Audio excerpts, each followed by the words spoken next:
My name is Monte Curry. I live in Pierre, South Dakota. Could you spell your name? Montecurry. What is your birthday? 3rd of March, 1932. 32. You are young. Oh, yeah. Where were you born? I was born in a little town about, 60 miles? Name?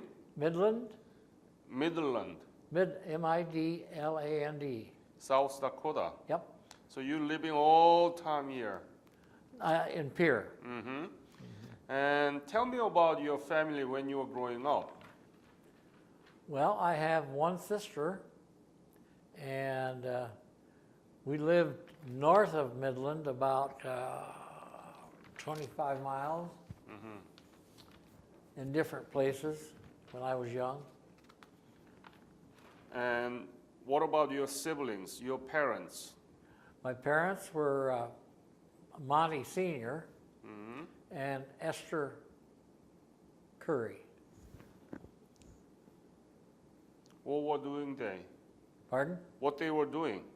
My dad was a mail carrier, and my mother was a housekeeper. I see. How about your siblings? How many siblings did you have? Just one sister. Just one? And tell me about the school you went through. Okay, I went to a local school my first and second grade, and the third grade we moved to Hayes, South Dakota, which is just 25 miles from here, and then we moved to Pierre. What high school did you graduate? In Pierre, South Dakota. Pierre's High School? Yep. When? And, well, let's see. Huh? 1951. Yeah. And you are here with your wife here? Yeah. 64 years. Wow. Long marriage. Yep. And did you know her at the time when you graduated high school? Well, we went to high school together. Together? Yeah. And we went together since we were, what, sophomores? Juniors. Okay. Wow. So I'm going to invite her later, okay? To the Okay, that's a interview. good idea. Yeah. And when did you join the military? I was drafted in 51, honey. Well, no, you left it in 52. So I suppose you got drafted and notice in July of 52. And where did you go to basic training? In Fort Riley, Kansas. Fort Riley. Al. R-I-L-E-Y, is that right, honey? Yeah. Kansas? Yeah. What kind of basic training was it? It was just a military, Army. Infantry? Yeah. And from there, where did you go? Korea. Right away? Well, no, I went home and got married, and then I went to Korea. You were married at the time? Yep. You knew that you were headed to Korea? Yeah. No, I didn't know that for sure, but we were pretty sure. Even though you were pretty sure that you were headed to Korea for the war, you married? Yeah. Wow. Dumb, huh? Young. Dumb and young, how about that? Yeah. But you loved each other, so yeah, that's very sweet. When did you marry? We married in, let's see, 52? In 52, yeah. In July 12th. July 12th. And did your wife agree to that? She knew that you were headed to Korea. Well, we thought so. Yep. But We weren't sure, because you don't get your orders until, you know. right. Then they sent us to California, and we had some more basic training there at an Army camp. What was that, Stoneman? Camp Stoneman. And We left a couple days after Christmas in '52. Wow. Must be hard for your wife. Oh, terrible. Mm. I had some family out there, so we, So- we stayed with them for a while. Where did you arrive in Korea? Months later Where? in Seoul. Seoul? Mm-hmm. Did you fly? No, we took a slow boat to hell. We ran in, I don't know why they ran into that storm, but they ran into a terrible storm. Mm-hmm. And we all got sicker than dogs. That ship would go.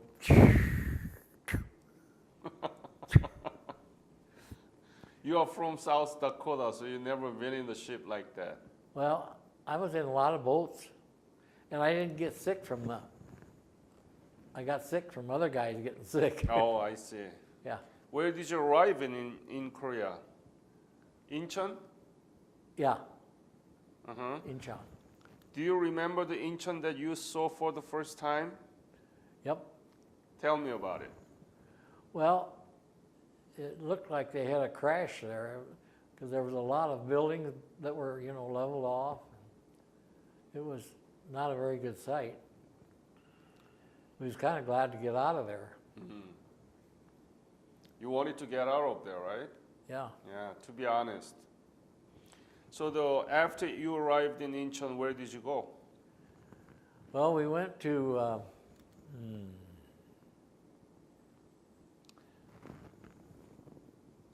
We went to a camp north of there, Mm-hmm. about 80, 90 miles close to the front line, but not. We didn't move on the front line. We moved behind the front line, and of course we did a bunch of practicing and What was your unit? the 25th Division, 25th. 35th Regiment, Mm-hmm. and Cacti.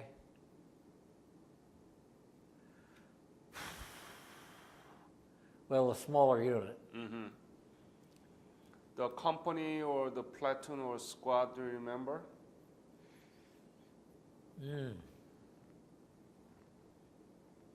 Let's see.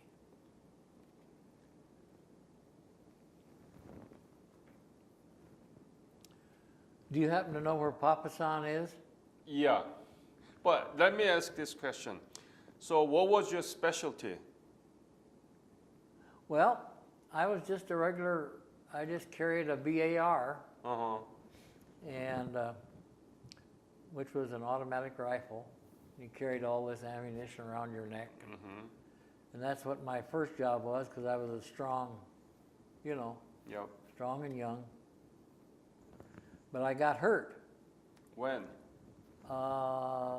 There shortly after I got there. I was going up this hill and it was kind of icy, and so I couldn't walk up it. So there was a place where a little stream would come down and washed a little washout. Mm-hmm. So I put my foot in there and went on up the hill, and I got just about to the top, and my foot slipped out of that. I mean, my other foot slipped, and around I went, and bang, my knee. I really screwed my knee up. Mm. So I spent a couple weeks in the hospital. Mesh? Yeah. Was it mesh? Mm-hmm. Mm. Do you remember the place where you were? The name? Cholwon? Panmunjom or Pokchap Hill? No, it was Panmunjom. You were in Panmunjom from the beginning? Mm-hmm. Okay. And tell me about the situation there when you were there. How was it? Were there any everyday battle or? No. We were kind of fortunate. We were up on top of this hill, big old hill, Mm-hmm. and the Turks were off to our right, kind of down in a valley, Mm. and they were attacked one night, which really upset me, but that's fine. Why? Well, I felt sorry for the enemy What do you mean, sorry for the enemy? Well, gosh, they came over the hill like shoulder to shoulder, Uh-huh. and about 1 out of 10 had a rifle. And Only 1 out of 10? yeah, They didn't have weapons? no. The And then Chinese then? yeah, Yeah. that's what we called them. We called them chinks. Mm-hmm. I don't know what that meant, but anyway, we were up on top, and I was watching it all with glasses, and so a lot of things that I saw probably weren't true, or they are true. But they sent these guys over the hill, and the only reason they did that is to find out where the machine guns were, our machine guns, you know, Yeah. or the Turks actually. They were fighters. Well, they loved to fight. But anyway, they were just mowing them down like, you know, they were just in a straight line, so they were easy to take care of. Mm-hmm. And then here came another group over the hill. Mm-hmm. And of course, they picked up the rifles that had fallen, and they were well armed, a little more armed. And then the third siege that came over the hill, now they didn't come in a straight line. They kind of hid behind bushes. And Mm-hmm. now this is what I saw through glasses, you know, so I didn't get the whole scope of everything, but pretty good. But you feel sorry because Well, because those poor guys were just, being killed like flies. yeah. And they were just higher than a kite. I mean, they were all drugged. You could hear them hollering and screaming, and we could hear them coming for 2 miles away, or maybe further, I don't know. But And you saw all those. yeah, Mm. and so I just kind of, and the Turks, you know, they're kind of, they like to cut ears off of their enemy. Did you see them? No, afterwards, Mm. because after everything was over, the Turks pulled back a little. Well, they didn't have to pull back. And they all carried a big kind of a leather bag with their ears in it.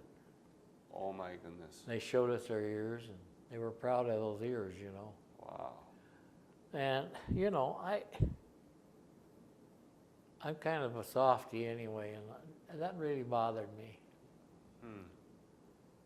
In fact, it's hard to bring it up. Right. They didn't have to do that. No. But I don't know how many were killed. Hmm. They never did tell us. We didn't lose very many people because we were up on this hill. Mm-hmm. And they never did come up there. They just came where the Turks were. So that was around Panmunjom area. Yeah. Yeah. And we could see Papazan from our position. That was a hospital, wasn't it? I don't know. For the North Koreans? I don't know. That's what we heard. Mm. They are the North Korean Papasang? Yeah. It was a hospital that they dug into the mountainside. Mm.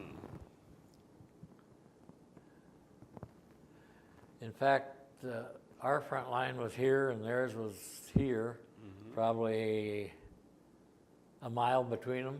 Just mile? Yeah. Uh-huh. And they were dug in over on the hillside. But we had airplanes that dropped napalm on them. And the ground was just bald over there, just burnt everything up. And you could hear them screaming when they came with that stuff. Hmm. But they were in the ground. Mm.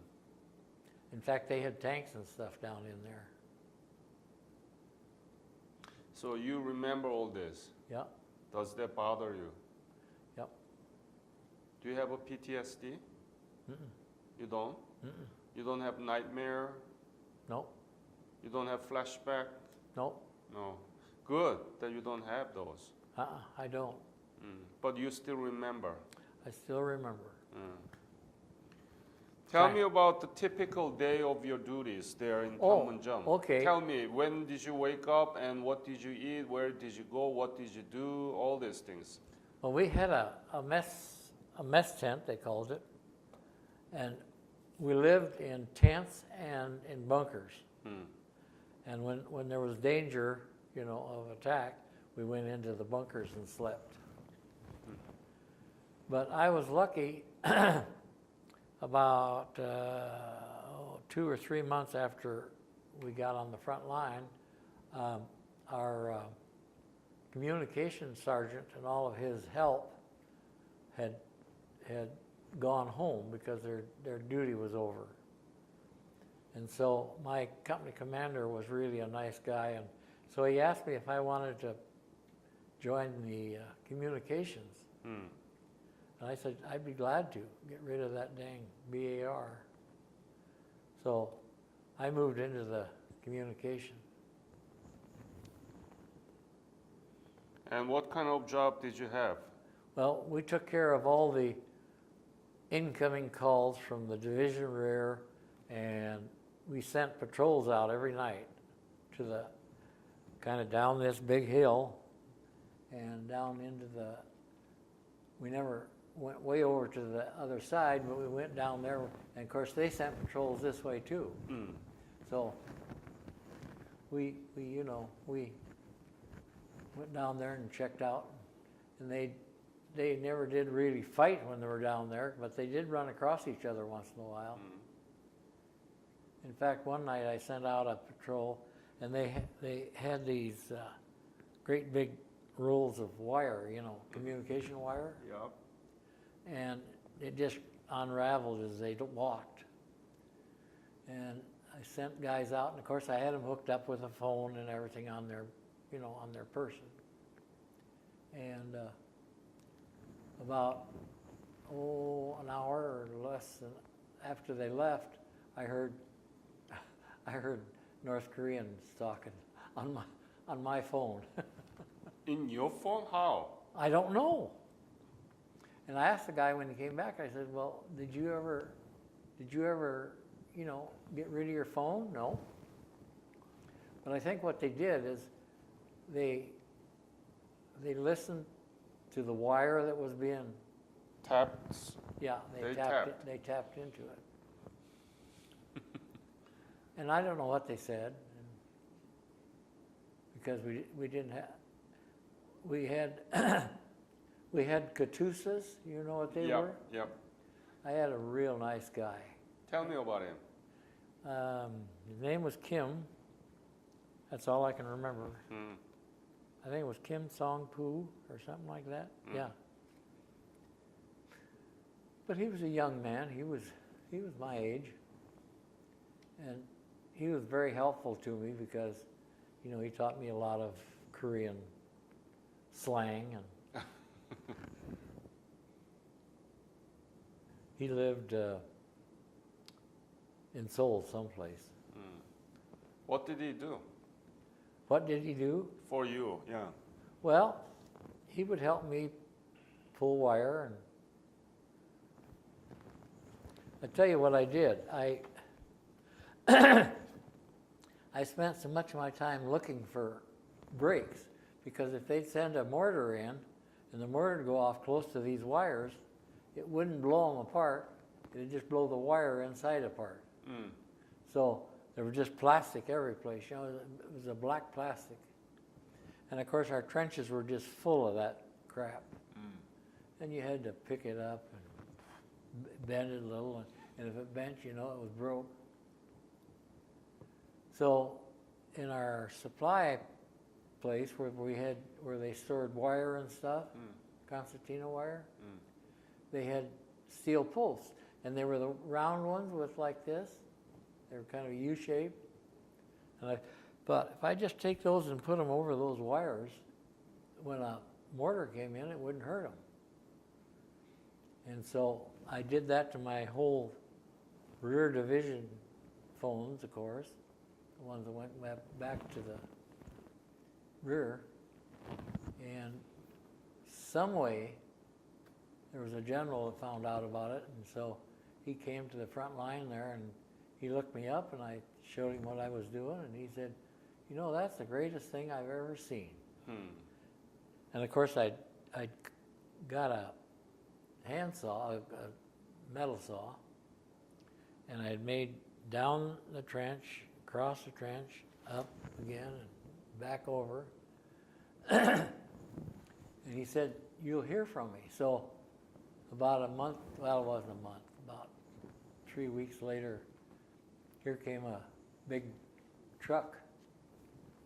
There was, of course, they were all white, you know, they were like Red Cross. And it was full of stuff, and so he unloaded it and he said, this is for you guys. And it was a movie projector and about 50 films.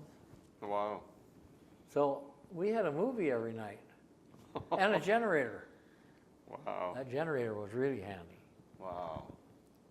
Do you remember his name, General? No, I don't. I'm sorry to say. I was trying to think of it, but... What kind of movie do you remember that you watched? Oh, all the John Wayne and, you know, those type movies. Western? Huh? Western Yeah, movie? yeah. Mm-hmm. Wow, so you were blessed. Oh, yes. I was the most popular guy in the world. Because of you. Well, I was running the camera, or the projector. Of course, I knew something about it, but we had guys coming for heck miles away to come see the movies every night. Really? Yeah, They on the front line. They really liked it, right? Mm-hmm. Tell me about the typical day that you were gathering to watch the movie. How was it? I mean, describe the scene that you feel like you are watching now. We of course, we always waited till night to turn it on because we didn't want to attract the enemy. Right. We was always in a tent so the light didn't get out.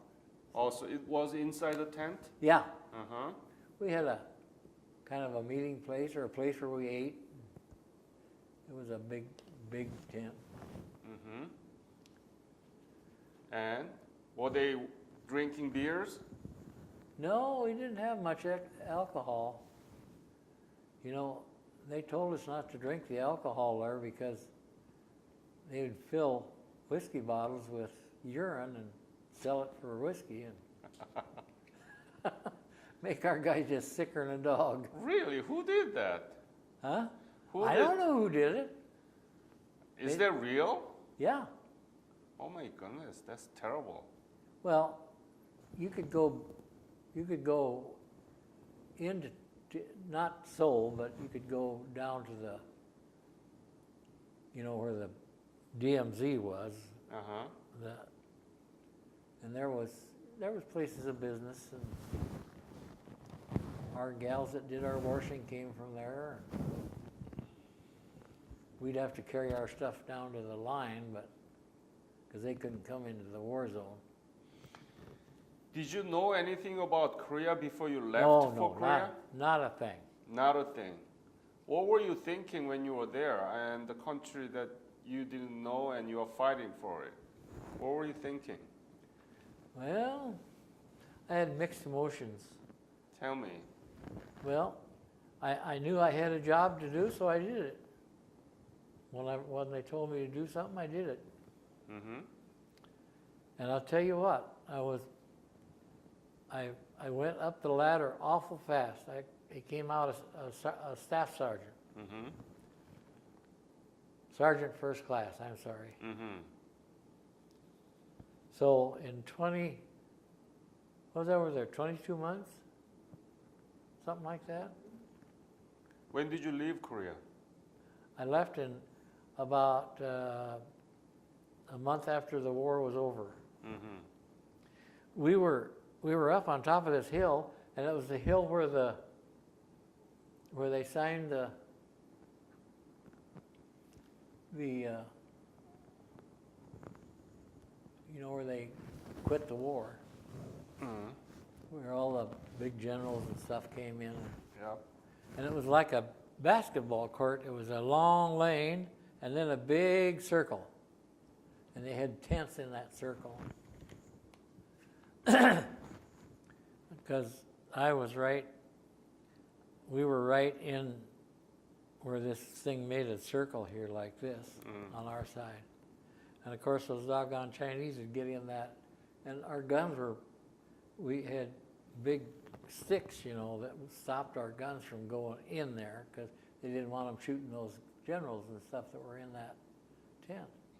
So you were there at Panmunjom when they signed the peace, Yeah. I mean the armistice? Uh-huh, You were there? yeah. You were watching them? No, we didn't, they wouldn't let us in there, Mm-hmm. but we were right there. Wow. In fact, we guarded the place where the lane leaked into there from our line, you know, Uh-huh. but we couldn't go in there. Describe the whole thing that you saw at the time that was peace treaty, I mean not the peace treaty, but armistice was signed. Tell me, describe in detail everything that you can remember. Oh gosh. Anything you remember about that? I remember there was a lot of white Jeeps. And I think, now I don't know how the people from the other side got in there, but they had to come around this because it was really staked off, definitely. A nice big fence, you know, went all the way around that thing. Kind of a, So a lot of white jeeps, right? yeah. And what else? Tell me about that. Well, a lot of trucks too, you know, big white trucks. Mm-hmm. I imagine they carried tables and I don't know what they had in those trucks, but Mm-hmm. of course they had the tarps over them. What else? There was no armored vehicles going in there. Mm-hmm. They had a few armored vehicles on the outside, I guess in case something happened, you know. I think I saw a couple of tanks, and I don't know where they came from, but they came from behind us. That's all I remember really. Did you see North Korean general? Chinese general? Enemies? Yeah, they went in there somehow. I don't know how. Mm-hmm. And were you there when they finished the signature? Yeah. How was it? Well, it was just kind of abandoned. And then, of course, we had to move back then, Right. and they had to move back. Did they announce it? Oh, yeah. What was your reaction? Well, we were glad that it was over. But then there was really not much difference after it was over than before. Why? Well, we never were attacked, you know what I'm saying? Only once in a while they'd shoot a bunch of rockets over.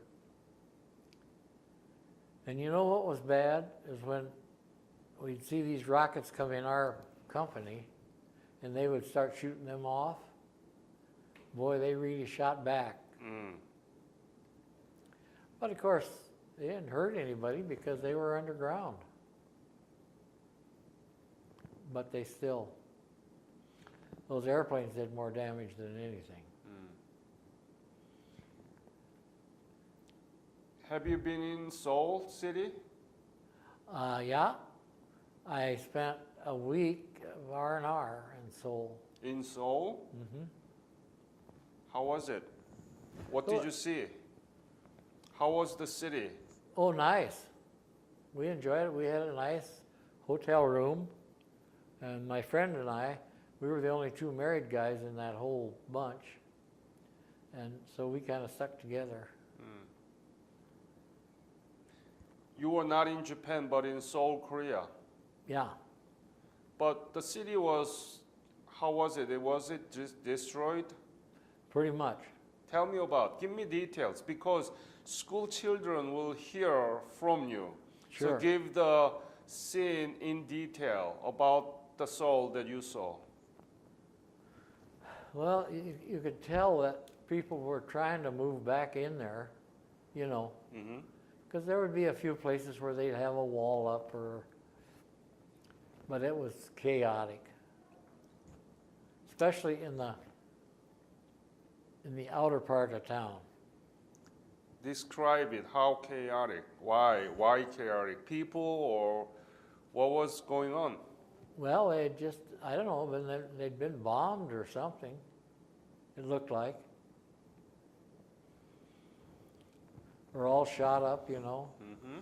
If there was a structured building or it had holes in it, and windows all broke out. But we just drove through it in trucks, you know. They loaded us in trucks and took us up to the front line. What were you thinking when you were looking at those miserable situations there? Well, we knew why we were there then. Why? Well, because the enemy had destroyed all that stuff.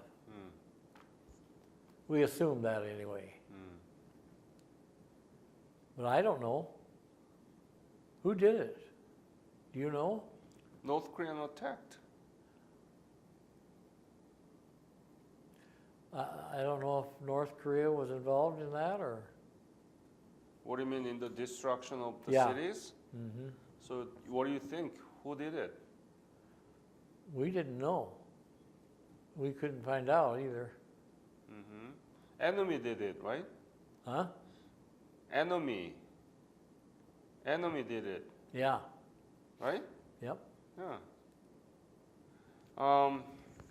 Did they take over Seoul? No.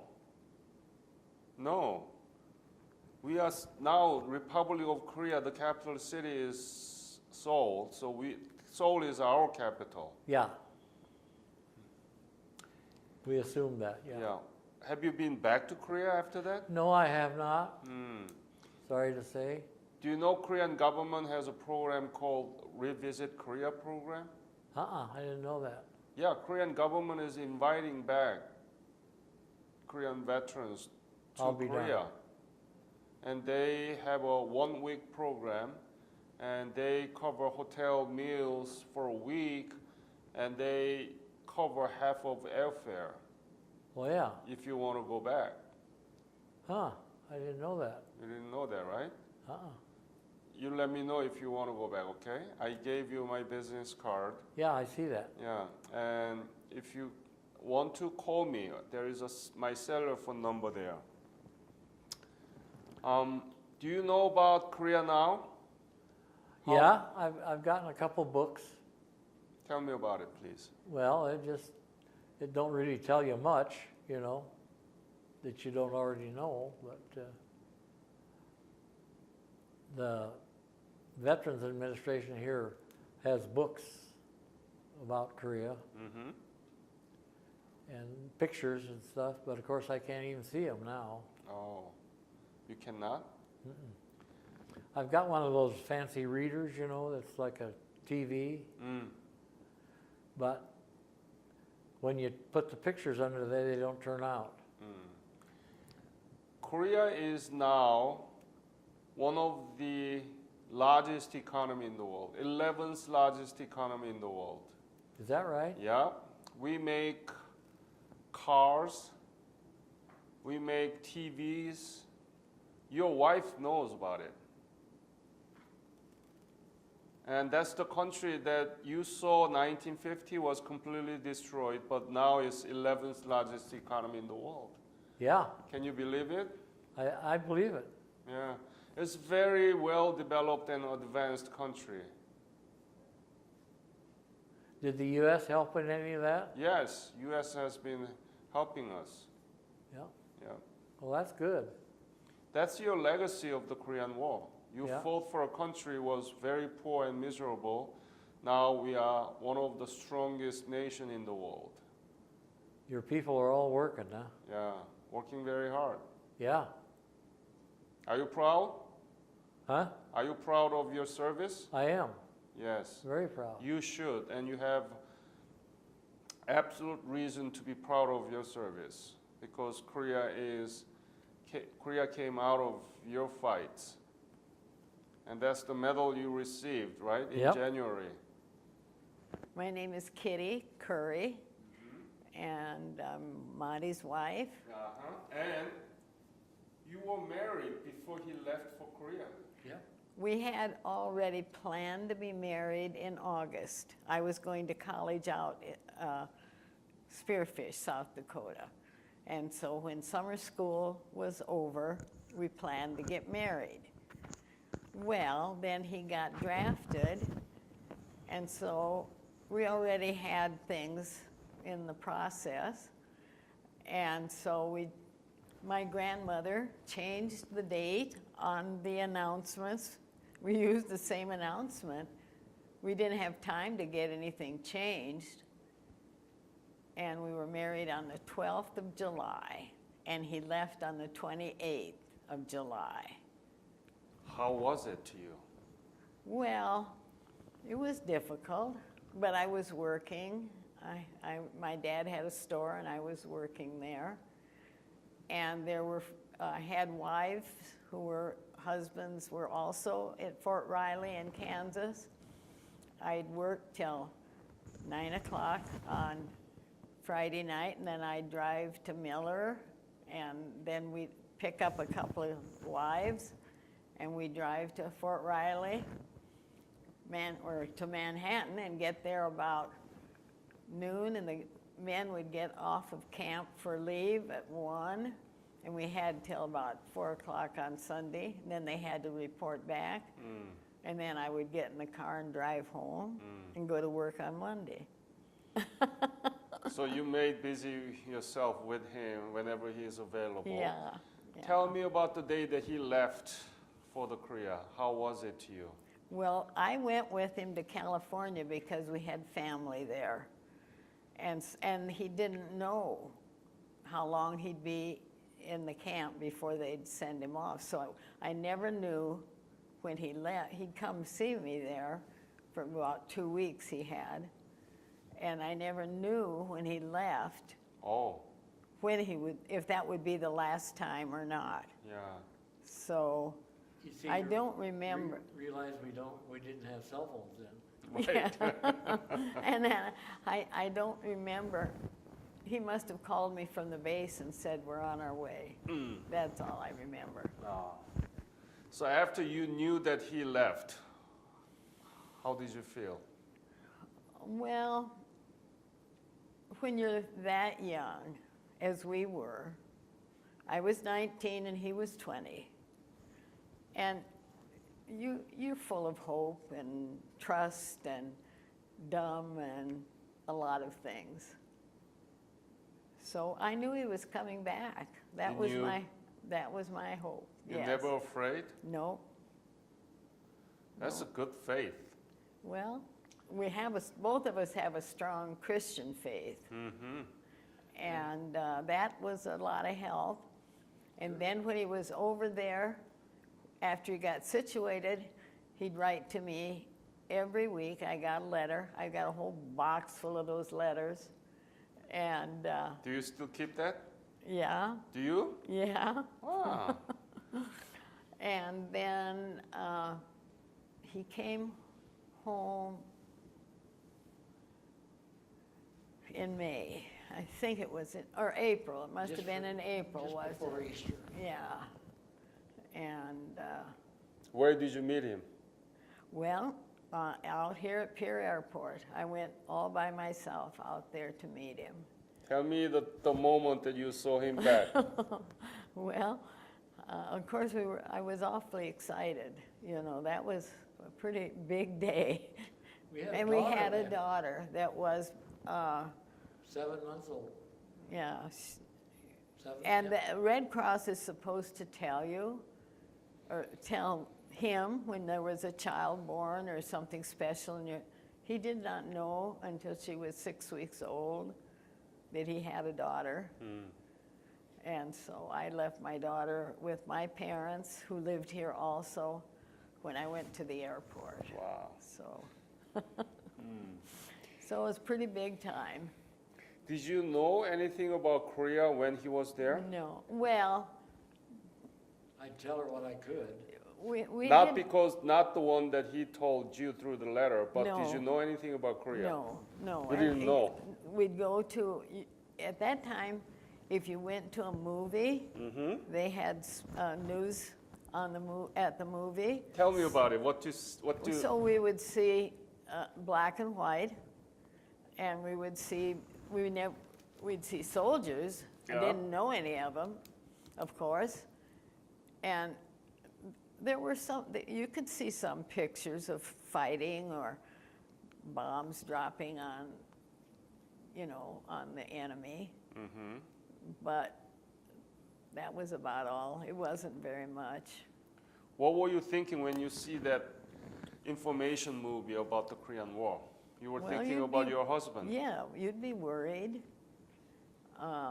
But like I said, I had good friends, and you just have your faith. And we knew some people that come home, there would be a few soldiers that came home and stuff, so. How do they tell you about the war? Did you meet any veteran from Korea? Well, there were a couple of peer guys that came back. I didn't know them real well before, so, and I think they were a little older than us. But that was about all. And so Monty liked to play jokes on me. So he got a camera. I don't know how he did it, but he said, "Oh, I met somebody just like me." And he sent me pictures of this, it was a double vision thing. And he'd tell me all about this other guy and what he was doing, and it was him. But the actual pictures that he sent weren't like a latrine or where they ate, or their tent, or their at the end of the bed they had their, what did you call them, the boxes. Yeah. Where he had all his belongings, such as they were. And I talked to him once when he was in Korea, one time. How? He called me in the middle, when he was on R&R. He called me, it was in the middle of the night, of course. Wow. And that was a really big deal. That was really big. Not like now they go with their telephones and their cell phones and their Skype and whatever. And tell me about it. What did you talk to him? I have no idea. But it was my first Christmas alone when he was gone. And like I said, I had friends, but, those are just things you put up with. Great pleasure to have both of you. And you were the wife that left alone while he was in Korea. Yeah. You went through all this, and you've been married for how many, 60 years? 64 years. Oh my goodness. Yeah, and your love demonstrated that endurance, right? Yeah. Yes. Yeah. Yeah. So I want to thank you, both of you, and it's a great pleasure to meet you and to hear from you. And I want to thank you again. You bet. You're welcome. Thank you, sir.